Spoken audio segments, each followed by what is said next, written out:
listening to the Deep Purple Podcast, a fan podcast devoted to one of the greatest bands in rock history, Deep Purple. Your hosts, Nate and John, cover their shared history with the band, discover new music together, and cover the farthest reaches of the Deep Purple family tree and beyond.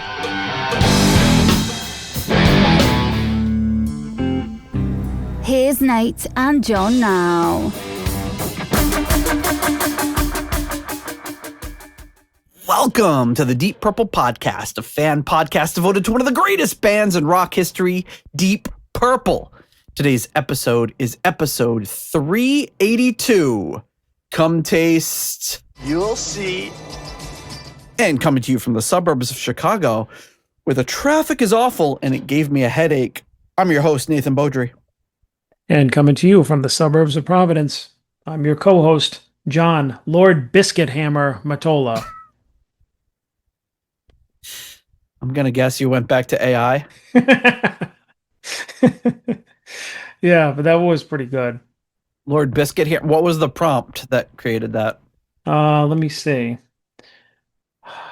Seeing that it knows I like desserts, it came up with all sorts of dessert ones. I was thinking maybe it was like the King Biscuit Flower Hour. No, I said create absolutely ridiculous nicknames for me. Oh, okay. And I wanted to see like where they were going. They were all dessert themed or big baked goods themed. Actually, most of them. The first, some of them were still like here. I'll never reuse this one. Sir Dobert von Crumsworth III, defender of the pastries. I don't think they needed defender of the pastries. They could have just no.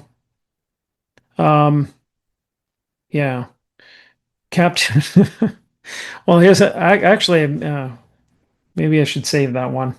Okay. Maybe I'll save that one. All right, save that one for later. Yeah. But yeah, it's all good. So I'm the biscuit hammer.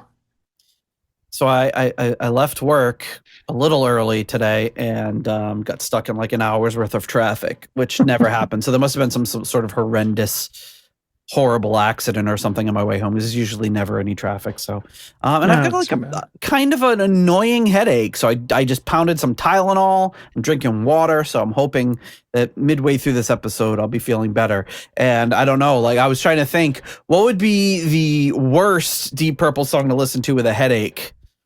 And what would be the most soothing Deep Purple song to listen to with a headache? And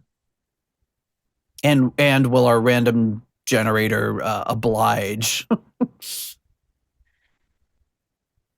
I don't know. I'm trying to think of like a harsh A200 might be a little much.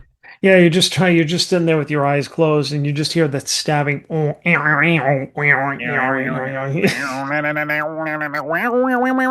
then Richie, meow, meow, meow. Maybe we'll finally get some Mark I songs with like the really bad bends, like on a Book of Taliesin. Oof, yeah, that's right. That would be rough. I don't know, the most soothing. I don't know, maybe maybe parts of the concerto. Yeah, well, the concerto's not on the list because it's not a studio album. All right, well, the hell with it then. What do I know? So another thing too is like I know in these the breezy summer format we haven't been doing postcards from the edge. Are we waiting to do that for a longer episode? Well, I do have a little stack. I do have some postcards here that I was going to wait for the Splat review, which has already happened. But I do have a piece of mail here. So if you want to do some mail, I do have a parcel to open. Well, I mean, I have like my 2 postcards to your 30 probably things. Well, why don't you save your postcards for the Splat episode? Yeah, which will come out, which has already come out. Oh yeah, and what an episode it was! Oh my, I loved. So good. My favorite part was listening to those songs. I as well. So, So folks, if you don't know already, the Deep Purple podcast is 100% listener supported and ad free. So if you receive some value from our show, please consider giving us some value back. You can become a patron on Patreon or on PayPal for as little as $1 a month. Joining us on Patreon helps support the show, helps bring John to the Chicagoland area for Deep Purple concerts to review. Yeah. And just helps keep the lights on, as it were. There's a number of ways you can donate if you don't like PayPal or don't want to sign up for PayPal. So check those out as well. You get access as a patron to our patrons only Discord channel, our rating spreadsheet, invites for our live stream episodes, links to submissions for all of our album rankings episodes, as well as access to our Too Hot for YouTube Forbidden episodes. We also have just some posts on Patreon occasionally that are available for patrons only, so you can check those out. And speaking of said patrons, we do have a new patron, Mr. Robert DeLoro, joining us at the $5 money lender tier.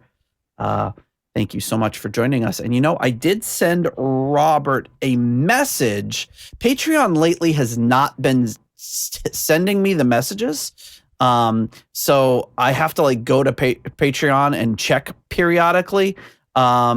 So he joined as a free member and then immediately joined as a $5 member, and now I have a weekly summary. Robert is looking to connect with other fans, but I don't have a let me check my chats. I don't have a message directly from him to read. So hopefully by the next episode, we'll get something back. So thank you, Robert. We appreciate you joining up. And speaking of patrons, coming in at the executive level tier, we have at the in memoriam tier, the wonderful late Jerry Kelly and family. At the $25 uncommon man tier, we have Mr. Ovis Nakvi, author of Before We Forget, now available on Amazon.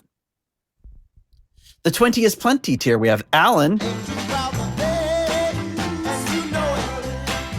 At the 10-pound good doctor tier, Dr. Mike Catan. At the turn it up to $11 tier, Clay Wambacher, Frank Thielgard Mortensen, Mickelstein, Will Porter, PhD PP, and Michael, don't call him Bradford Bagford. At the $10 someone came tier, Ryan M., Jeff Bryce, Victor Campos, Better Call Saul Evans. Fender Stratocaster signed by Richie Blackmore. He's got such a gravelly voice. Fender Stratocaster signed by Richie Blackmore. At the $10 someone came tier, Ryan M., Jeff Bryce, Victor Campos. I already said that. At the 8-pound lesser known patrons tier, Robert Smith. And at the Deep Thoughts by John Matola tier, Mr. Fielding Fowler. And now, Deep Thoughts by John Matola. Oh, I'll go first because it's because I just will. Feelings on fire tonight. At the Deep Purple Podcast Hall of Fame, we have Rich, Youngwee, Shaylor. I know who Rich is. Rich is my favorite. Jorg Planer and Norman Weichelbaum. Thank you so much to all of you for your support of the Deep Purple Podcast. Some updates. Deep Purple 2026 dates announced. As we all know, they are playing in Mansfield, Mass on August 13th, which, I don't know, I'm having thoughts about. Maybe I will be there. I don't know. I'm not supposed to be there, but I might be. John won't be. We'll see. It looks like we solidified our plans today, just a couple hours ago, that we will be in attendance in Indianapolis.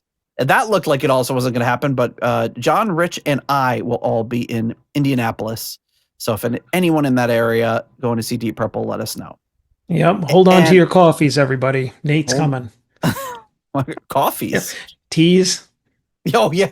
Hold on beverages. To your tea. Yeah, if you're on a plane and next to somebody that looks like me, do not be wearing open-toed shoes. Just in you general. will get scalded. Look, hold on to all your hot beverages, folks. Nate's coming to town. And August 25th, the next day in Highland Park. So we're a little closer than we were when we did Detroit to Chicago, but looking forward to that very much. Now, as previously mentioned, it is time for a segment that I like to call Postcards from the Edge of Connecticut. This one actually is maybe the postcard from the furthest distance. Oh, no, I guess it's not a postcard. I've gotten parcels from like China and Japan, so maybe this isn't the furthest. But this is the first from South Africa. And I'm going to very carefully open this up because I know what it is. And it was like when I ordered it, I found a very good deal on it. Well, depending on your point of view, for Deep Purple fans, they might think so. Something, it's kind of a white whale on a lot of collectors' lists. Ooh, okay. And it said South Africa, and there was a big like disclaimer about like, I'm in South Africa. It's going to take forever to get there. This thing came so freaking fast. It came within like 3 days. I got all sorts of, my phone was blowing up with text messages. I'm texting Jen to be like, oh my God, they're telling me they're 3 stops away, 2 stops away. Like they're in this city, that city. So I said, I don't know if they'll need you to sign for it or what, but just be aware. Okay, open it up. Hopefully being very careful not to damage the merchandise. Oh my God, this is very, they were expecting a bumpy ride from South Africa, but this is... Well, best be protected, you know? Okay, it's in pretty good shape. It is... Wow. Vinyl of Bananas, a much sought after vinyl, as there must have been very, very few made. And when they do pop up, I've seen them pop up for as much as like $750. Now, I didn't spend anywhere near that. Like I said, I saw the deal and it was a really good deal. And then I used the little feature on Discogs where I was like, make an offer. So I made an offer and he immediately accepted it. And I'm like, this guy's awesome. All right. I got it. So now I think... All right. Wow. Actually, there are a few I don't have on record, like a few from the Morse era. But overall, this is going to be the hardest one to find. So completing my Deep Purple vinyl collection will be easy from here on out. All right. Well, John, here we are. It is that time. We are looking at the Purple Pewter 3000, which remains dormant here, waiting for us to power it up and select a song. Now, I think we left it. It is your turn. Yeah. The Jon Lord Saraband icon should be fully functional, but this is going to be the first test. As you can see, it still lists Watching the Sky as the random selection. So when the computer's all fired up and you tap on that Jon Lord Saraband thing, it should generate a song for us, and then you'll have to announce it. So are you feeling ready to go here? Yeah, I will. I'll tap on Jon Lord shushing everybody and the Jon Lord shusher. See what happens. All right, so let's power up the computer.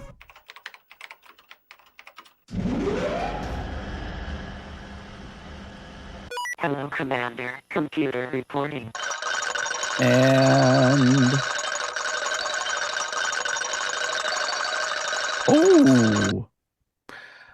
Loosen My Strings off Perpendicular. Wow. We're getting some pretty good hits on this. That's a good one. All right. Now just at some point later, well, I guess it'll be my turn next week, and then I'll just have to figure out how I can add you in there. But Loosen My Strings off of Perpendicular, the 1996 premiere first album with Steve Morse. How are you feeling about this poll? Well, good. I mean, if I know that we both gave it high rankings on our Perpendicular episode, so this should be a good listen. Yeah. All right. So let me let me load up Loosen My Strings. The second, this song has a pretty strong memory for me of, I can remember listening to this album for the first time. shortly after it was released, getting it at the import store in Warwick, Sam's, and I don't this know one why I really laughed. just kind of popping out at me. What'd you say? You said you went Sam's, and I went, haha. You I don't know just why I laughed at that. Just It I wasn't don't know. a joke. I just no. Now people aren't going to believe me. Yeah, right. You didn't get this at Sam's, you liar.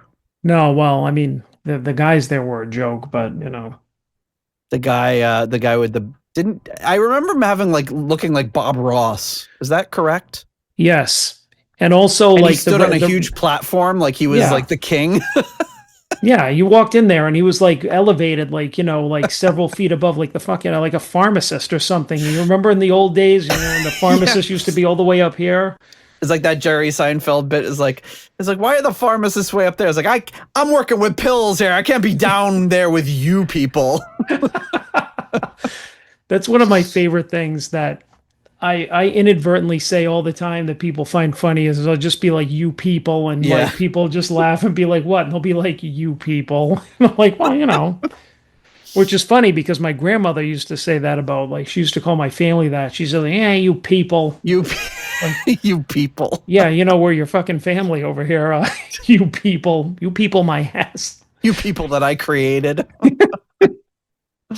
Well, anyways, yeah, back to the song here. I am lucky because "Loosen My Strings" and "The Aviator" are part of my playlist, so I feel like this is going to be a good one for me. I might not have to make any choices here. Yeah, I forgot to look at my playlist. Let's see. My playlist for Perpendicular. The two songs I have are Vavoom, Ted the Mechanic, a little song called Vavoom, Ted the Mechanic, and A Touch Away. That's tough because I really like both of those songs. So we'll have to see. We're gonna have to see what happens. This is gonna be interesting. All right. And then, I forgot to tell you and make this announcement. So as of yesterday, I have created. I'm going to send you a link. I've created a lyrics page on the Deep Purple podcast. So previously I was using the Deep Purple Appreciation Society site for the lyrics because the lyrics sites are pretty horrible. And they're loaded with ads and they're just not fun to use. So I'm going to send you a link. It's deeppurplepodcast.com/lyrics. Of course, available to anybody in the world that wants to check it out. If you want a complete set of lyrics for the entire Deep Purple catalog, you can search down below for a song, or you can just click on an album cover and it will bring you right to the lyrics. So I just clicked on Perpendicular and here I go. Loosen My Strings right there. Boom. So very excited to have this. This song was written by Gillen, Glover, Morse, Lord, and Pace. And now we can have access to all of these songs. I don't have to use Genius Lyrics or AI Lyrics or whatever the stupid sites are. And if you see any, if you find any typos or misspellings or whatever, just let me know. But most of them I got digitally. I did, since as of recording this, Splat is not out, I hand typed all of those lyrics for the entire album. So they were released at kind of low res. So some of the words I had to make a guess at because it was a little difficult to read. So I can clear that up when the album actually comes out. So, all right. Anything else before we get into the song? No, except did you send me the? I sent you the link in the. Oh, there it is. Oh, is it? Oh shit! Yeah. No, that's that stupid whiteboard thing. I sent you a private message, so I'm seeing the private. last. Who else is on this? Nobody. I don't want everyone else to see it. Like John Lord. Shh. But I have the last. There it is. The last private message that you sent me from April 1st, and I was like, "Wait, what is John talking about?" I'm like, "Oh, that's from months and months ago." What was the last message I sent you out of context? It says Norman's video is still running, so I don't know if it was like we were doing a live stream and there was like. Oh yes. Yeah. So. Anyway. Yeah, I remember that. Oddly enough. Hopefully, it's not still running. He's going to run out of hard disk space. Okay. Right. Oh yeah. Well, I'll keep this chat private in case we want to exchange in case anyone else is watching. All right. So, yeah, before we get into this, then I will thank the next round of patrons. That is, of course, our core level patrons coming in at the $6.99, the nice price plus tier.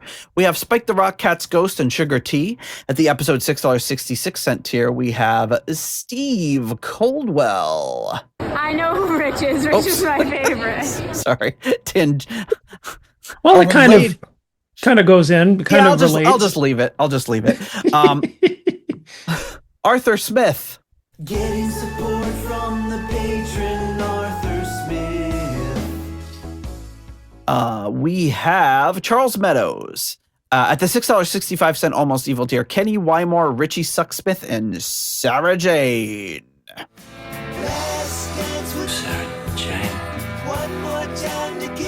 I shouldn't have played that one. This is going to get the whole episode banned. Tom Petty's estate is very, they're on top of it. At the 70 Norwegian kroner tier, Kai Rune Yesam Norwegian Olsen.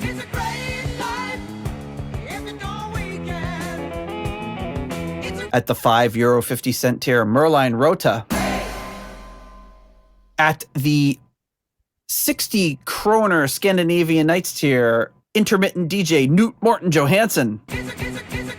All right, he's sounding good on the tables today. The Wheels of Steel. At the £4 Lucy 4 tier, Mr. Duncan Leask. I'm alone here with empty nest, eagles, and snow. At the $5 money lender tier, John Confrey, German Heindel, Jesper Alman, Alexei the Perfect Stranger Slepikov, Kev Roberts, Scott Zern, Cynthia Doobie, Raf Calf. You guys ever have sex? Coyote Bongwater. John Maselli.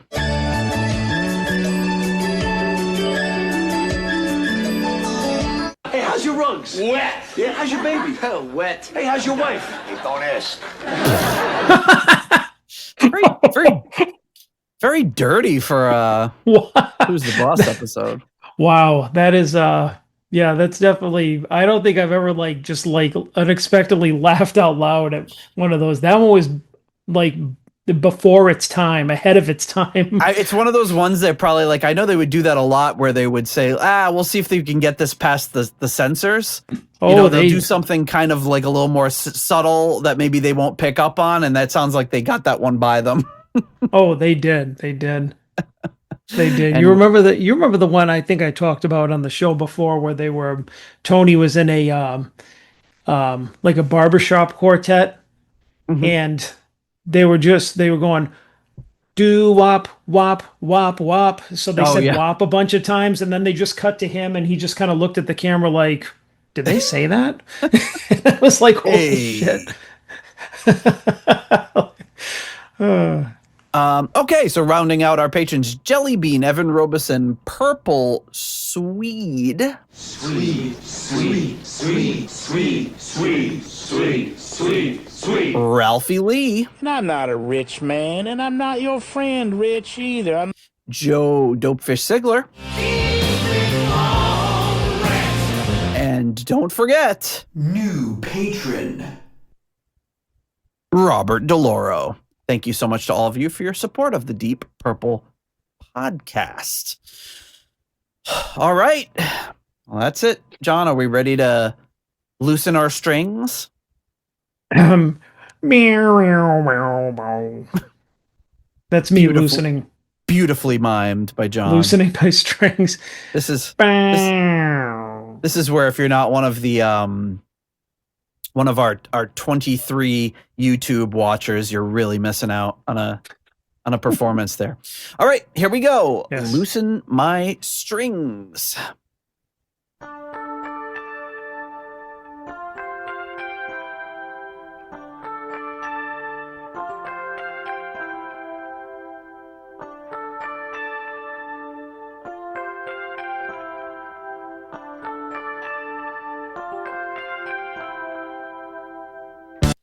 So at this point, I'm listening. You know what? I'm going to put us on side by side view for this.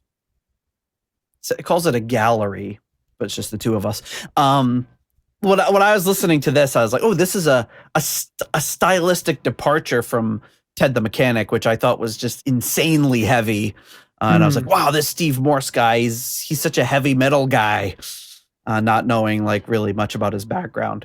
But yeah, you've got this very kind of 80s-ish sounding electric piano sort of thing. So I was like, where are they going to go from this? Is this going to be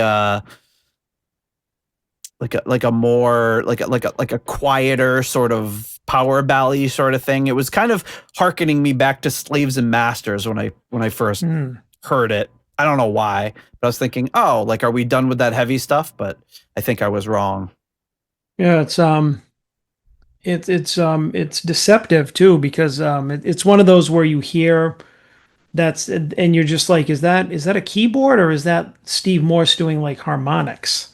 You know, it's a really interesting sound just in general, where, you know, it makes me think of like almost like the Billy Cobham album. You're like, is that a guitar or is that something else? Like, I don't know. It's cool when like you can have an instrument sound like something else and you can't really identify it at first, and then you're just like, oh, that's the guitar, that's the keyboard, and you're just like, shit, how do they get that sound out of that? You know? So very, very cool. Yep. All right, let's see where they go from here.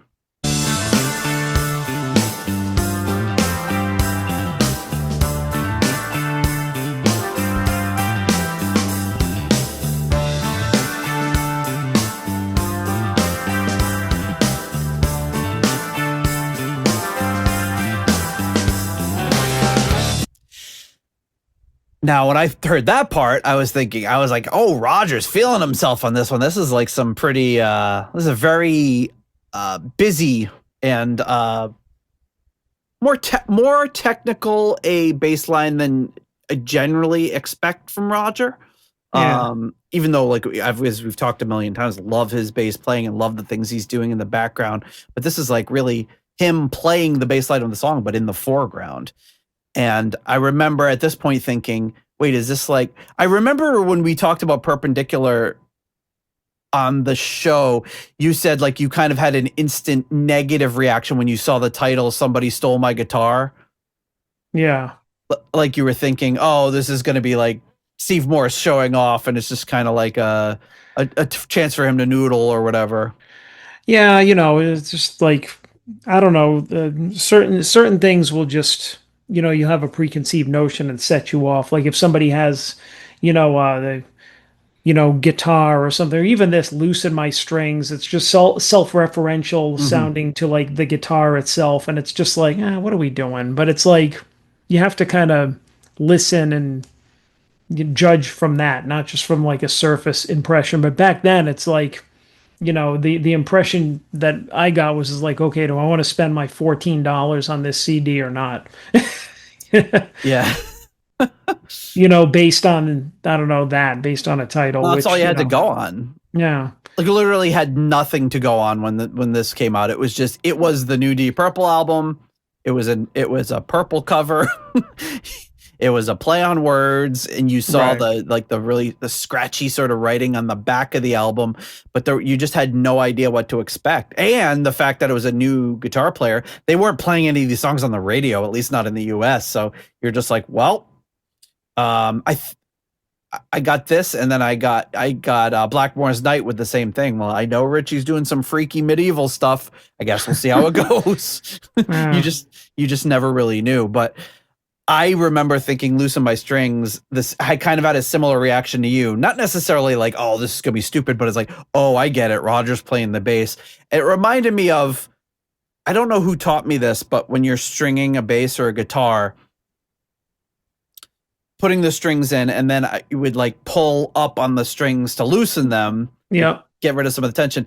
And then you'd use the fret markers and do the things. So you do the 3rd fret and the 5th fret and the 7th fret, the 9th fret, the 12th fret. You just go all the way up the fretboard and then all the way back down, just kind of pulling on the strings to get some of that tension out, so that it wouldn't go out of tune as fast. So I thought of it like I made that kind of connection with it and heard Roger's bass playing, and obviously we hadn't gotten to the lyrics yet. So that's what I was thinking upon my first listen. But but I bet you one thing I've never done is looked at the lyrics or at least analyzed them at any real level. So now with deeppurple.com, or sorry, deeppurplepodcast.com/lyrics, you can be the judge. Check it out. As if I'm getting anything from this. I should just put a bunch of pop-up ads on it just to make people feel at home. Like a little video playing on an ad for Tide or something. Okay, so here we go with the beginning of the lyrics. Wake up in the morning, get into bed, closing my eyes, I rest my head.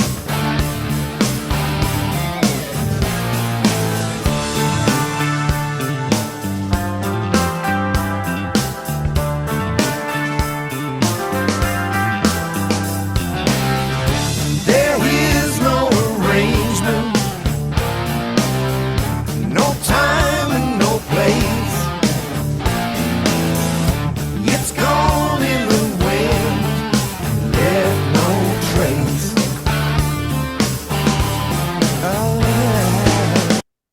So Gillan sounds great. Oh yeah. Voice is still just sounds incredible. Yeah, classic Gillan, yeah. So, you know what I didn't do is check Karamba to see if he has anything to say about this. Bananas. Okay, let's see. Loosen my strings. Loosen. Nope, he didn't talk about it. So no insights from Gillan on that one. But lyrics-wise, what are you thinking so far? I'm not sure. I mean, it's your classic kind of like switcheroo here. You wake up in the morning, get into bed, which is the opposite of what you do. Like unless you're like so drunk that you passed out beside your bed. That's possible. Yeah, but it's just like end of the day, get into bed or something like that.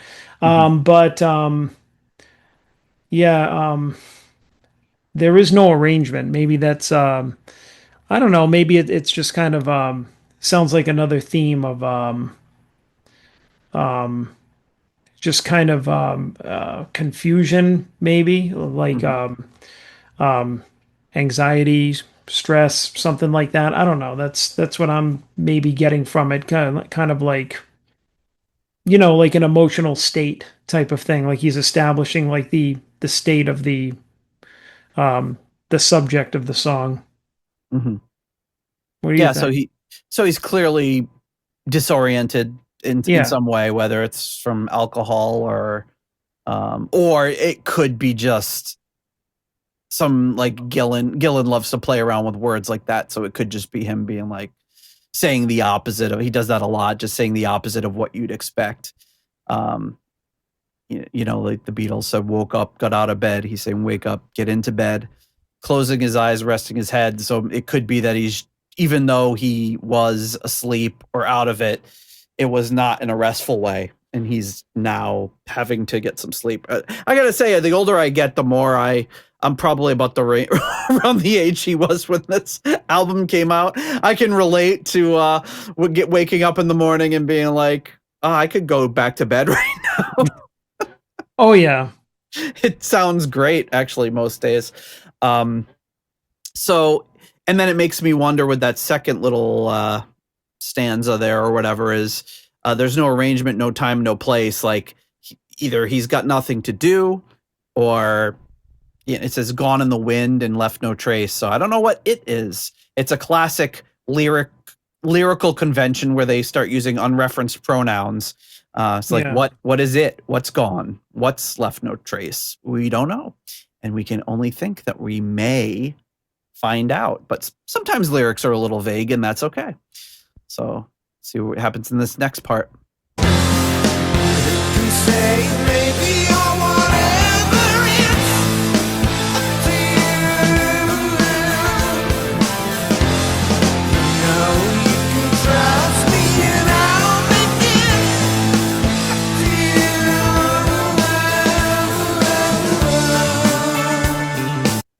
So I don't know that I even really caught those lyrics before, in that he says his lyrics get a little buried at the end where he says I'll and then make it up is kind of buried. Like, I don't know that I even realized he was singing at that part. Just reading along, he says I'll make it up to you, and then he lets the you kind of drag on. So who can say maybe or whatever? It's up to you.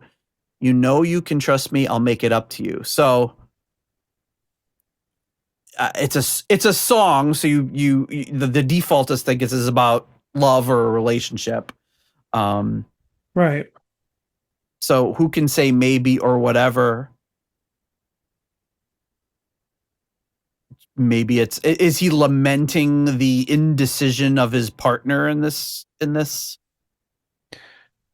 Yeah, it's hard to tell, like, with the these aren't as like straightforward as some of the lyrics that we had. Like, you can read the story like, oh, here's where it's going, and this is like a little more difficult. Like, there might not be a story in it. It just might be a series of, thoughts or a theme.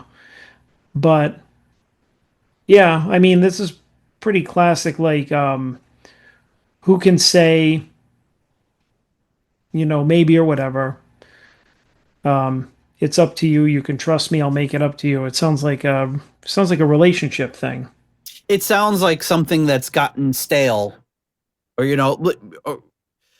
Or even if it's not stale, we've all been in a relationship where it's like, I don't know, where do you want to go to dinner? I don't know. Do you want to do this? Maybe. You want to go here or whatever, and it's not even like you're necessary. It's not like you're angry with each other. It's just, but maybe he's like feeling some sort of pressure, not pressure, but feeling annoyed at the indecision. Like, it's up to you. Like, you pick. And it's very easy to fall into a trap where both of you are like, you pick, no, you pick, no, you pick, no, you pick. And it just keeps going back and forth like that. That's a literal interpretation of it. Yeah. I love the melody of this, though. It's like, bum, bum, bum, bum, bum, bum, bum, bum, bum. He just keeps going up and up and up with every word. And I always really like that section of the song. All right, so you can trust me. You can trust me. I'll make it up to you. I don't know what he's making up, but let's see what the rest of the lyrics bring.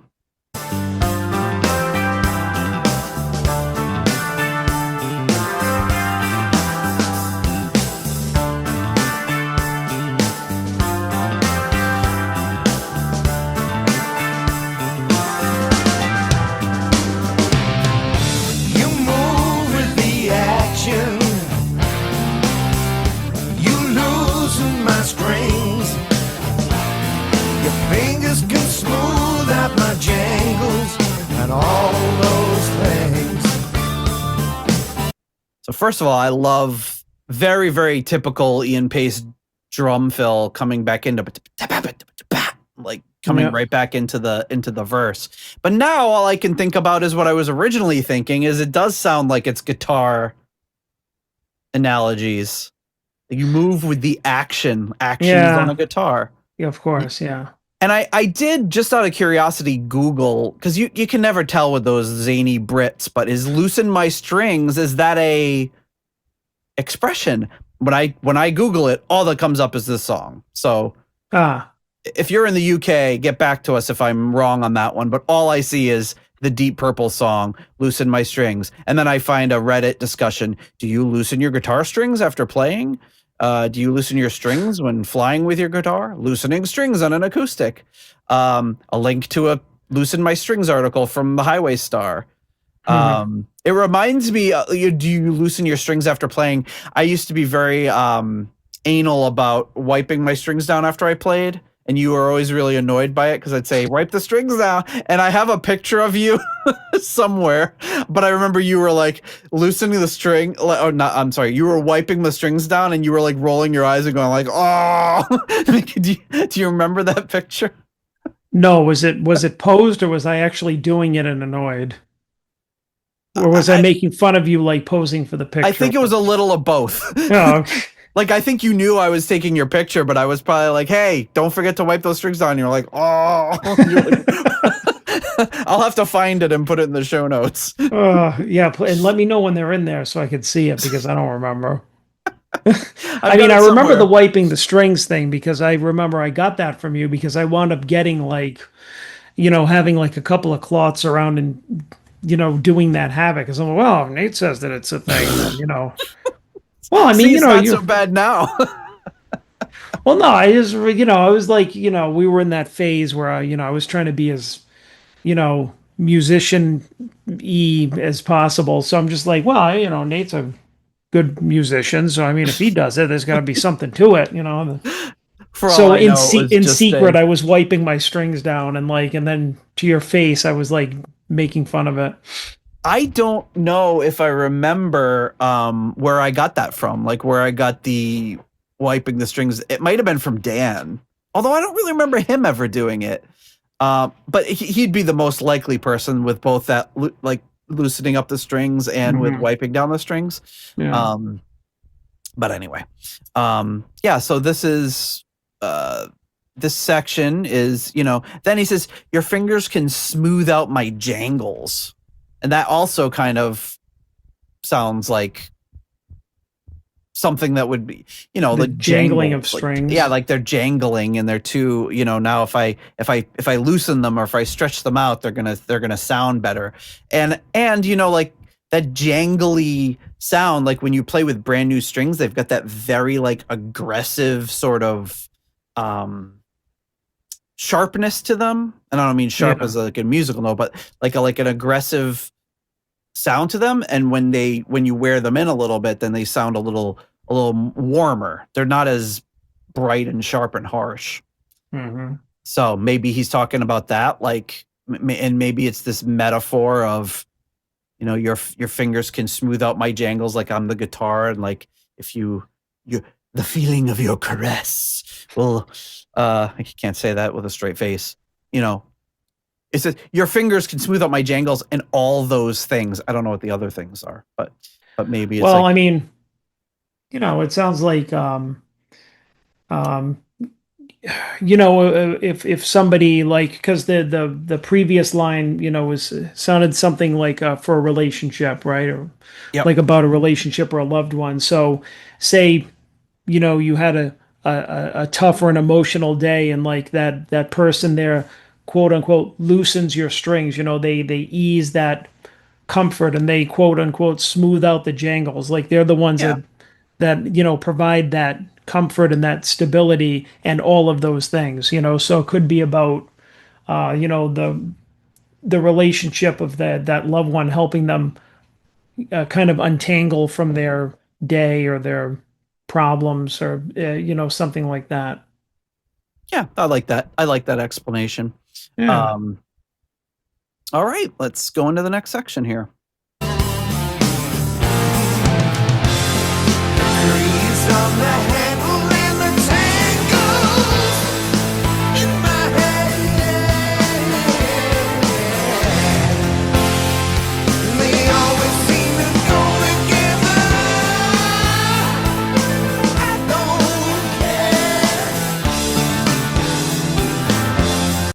So we're going into a cool little musical breakdown there, but so grease on the handle and tangles in my hair. Well, I mean, so now like like all of the lines up to here, I think have like pointed toward,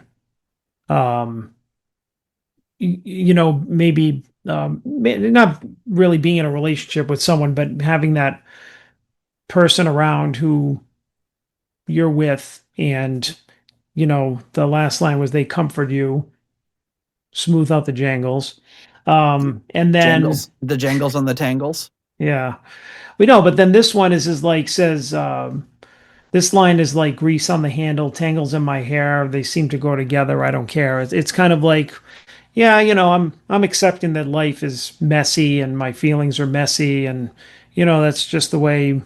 That's just the way that things are. Maybe that's the state that he's in when his strings are loosened. He's just like, all right, I'm laying here and I'm a mess, but it's okay. Yeah. Yeah, and the act of being with this person, that whether it's romantic or not, that, because it even could be like just a good friend. It could be Roger Glover, or maybe Roger Glover wrote these lyrics and about it's about Ian, who knows? But it could just be like, I guess we all have those friendships or relationships where you don't have to say anything. You could just be in a car ride and be comfortable in the silence. Or you could just be, comfortable there and then in your, with tangles in your hair and wearing your sweatpants, and you don't have to be all dressed up. You're just like, man, blah. Blah. I've got tangles in my hair. I look like a mess, but I know I don't have to put on appearances or pretend to be somebody I'm not when I'm with you. Like, I can just be myself and just be like, well, whatever. I'm going to look like crap. I'm going to wake up on the floor. I'm going to get in bed after that. Get back to bed. Yeah. All right. So now it's starting to make a little bit more sense, It could be about his wife, it could be that coming home from coming back to that earlier part. There's no arrangement, no time, and no place. It's like, this is, and I think we talked about this on a recent episode, maybe even the last one it was a few episodes ago. It was a song about being on the road and, coming back. So it could be, there's no arrangement. Like, I don't have an agenda. I don't have to be here. I'm not having a driver pick me up at this time. I'm not getting on a plane. There's no arrangement. I'm just here. I can do whatever I want, whenever I want. I'm with you. We can, you're going to make this tension release, and, we're gonna be more comfortable together, right? And I'll leave the grease on the handle line alone. Well, that's releasing the tension. That could also, that could also have that effect. All right, here we go into the little musical breakdown into solo territory, I believe.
So yeah, some great playing by Steve, of course. Mm-hmm. He doesn't do not great playing. Some of the classic little some really great bends, really emotional playing, which I really like. Wasn't this one of the first tracks that they recorded for this? I don't know what the order was, but I did just pull up our episode 200. Almost half the podcast ago is when we did this episode, and I'm pulling it up. There's the lead up to the album, and then we get into the tracks. This one was written on the 4th day in the studio, January 19th, recorded on June 16th, from Roger Glover's journal. So to work, and yet another magic day happened. I was tuning up and started doodling on the bass. Steve joined in and made it sound really good. Everyone joined in, and it wasn't long before the semblance of a structure emerged. Within, my dog agrees. Within an hour, it had turned into a very promising song. Right. And then he talks a little bit about being impressed with Steve's writing and how he could work on things, because this would have been the first time even though they'd been together for a bit, this is the first time that they were really writing together. So. Right. All right. All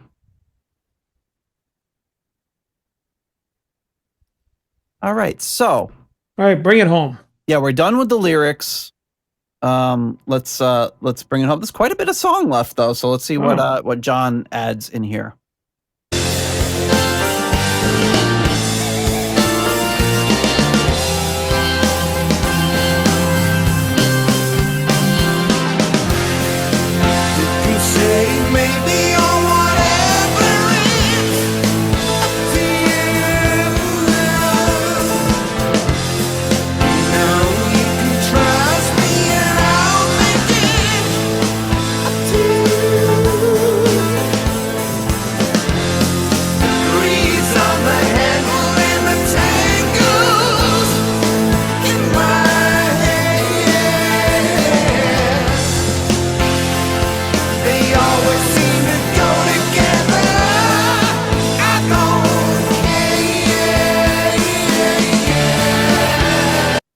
So that is really interesting on an arrangement note where he takes that, I don't know, for all intents and purposes, I guess you call this a chorus, although it doesn't, it's hard to, this is not a standard or typical arrangement, but he goes back to that first one, Who Can Say Maybe or whatever, and then follows it up with Grease on the Handle and Tangles in My Hair. So he works both of those parts in together, even though you've got that other section that's in between. So it's kind of interesting that he just picks out those two pieces and leaves the other one out in this section. All right, let's see where the music goes from here.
I love that. Is there some piano playing in the? Yeah, I only heard it at the very end, but you could hear the organ. No, I heard some piano like going through the song. I hate when I like realize something like that at the very end of a song. Like I missed it the whole time.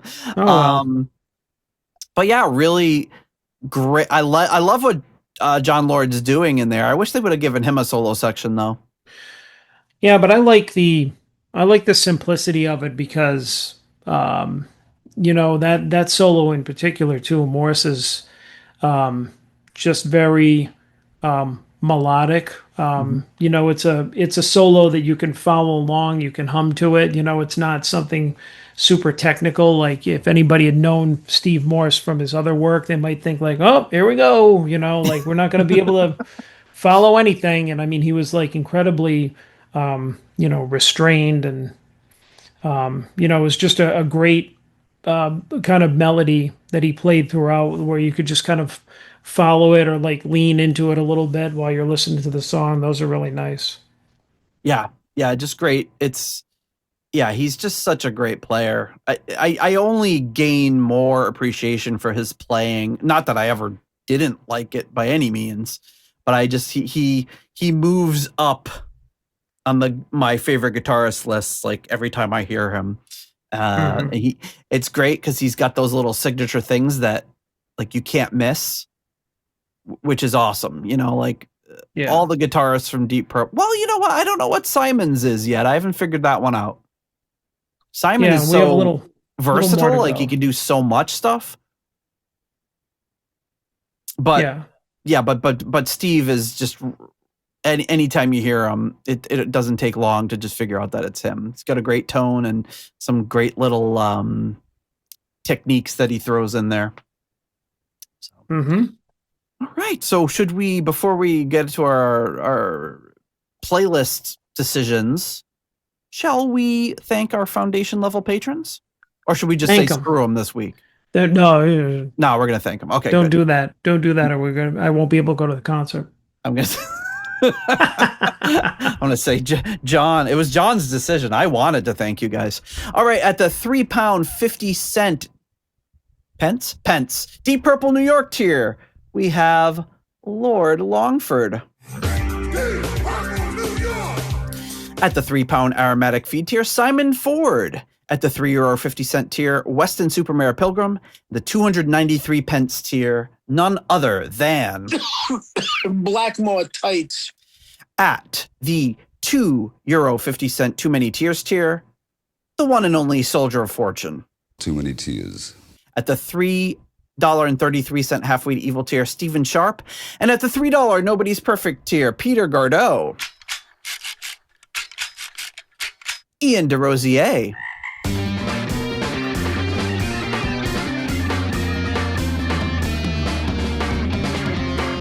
Mark Roback. Stuart McCord. Ivan Fjellbu. Runar Simonson. Ruinous Inadequacies, Corey Morissette. Then we have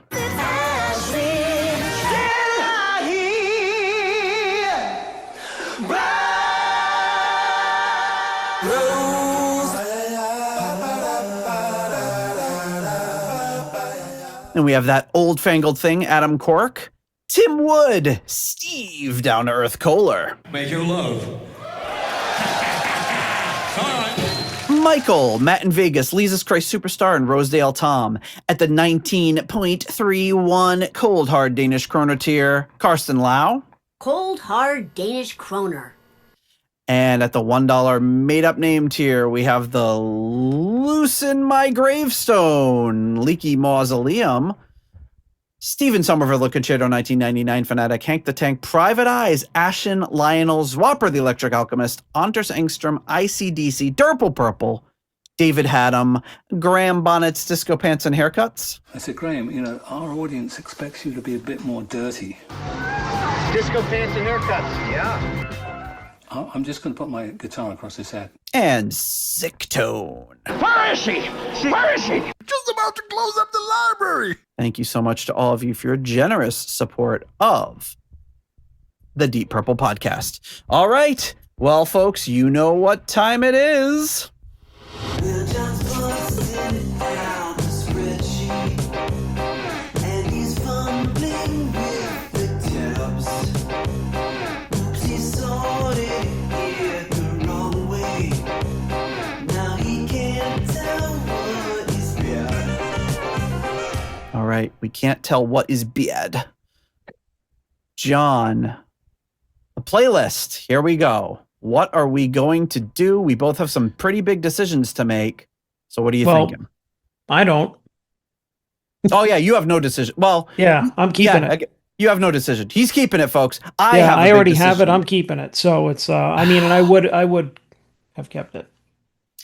Yeah. See, I really like A Touch Away, but I'm going to put, sometimes I feel like screaming on my list.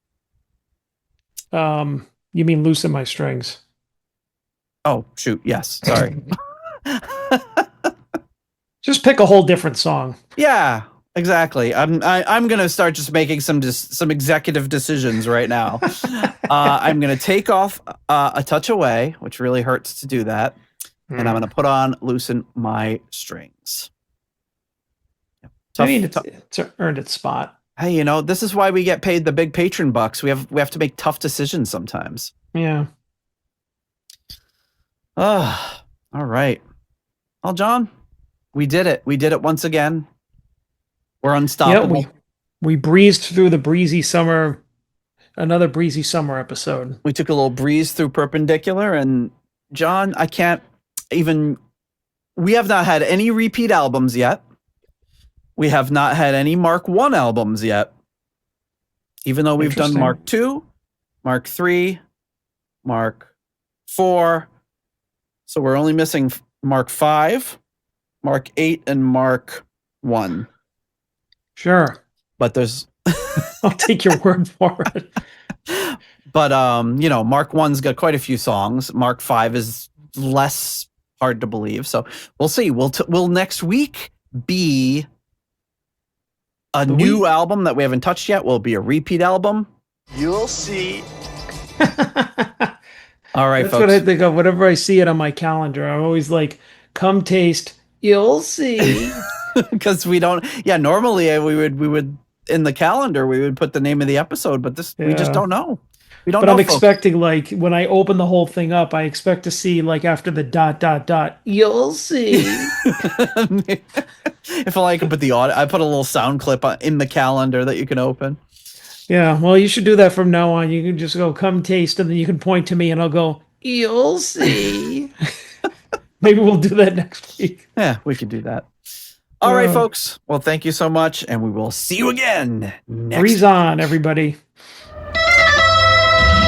If you like the Deep Purple podcast and would like to support the show, please consider joining our Patreon or donating on PayPal. Patrons get full access to the podcast, Discord server, ratings, spreadsheets, and live stream invites. You can also leave us a 5-star review on Apple Podcasts to help new people discover the show.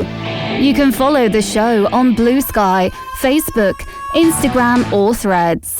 You can also check out the website at deeppurplepodcast.com for show notes and more. Contact us via email at John or Nate at deeppurplepodcast.com. Thanks for listening.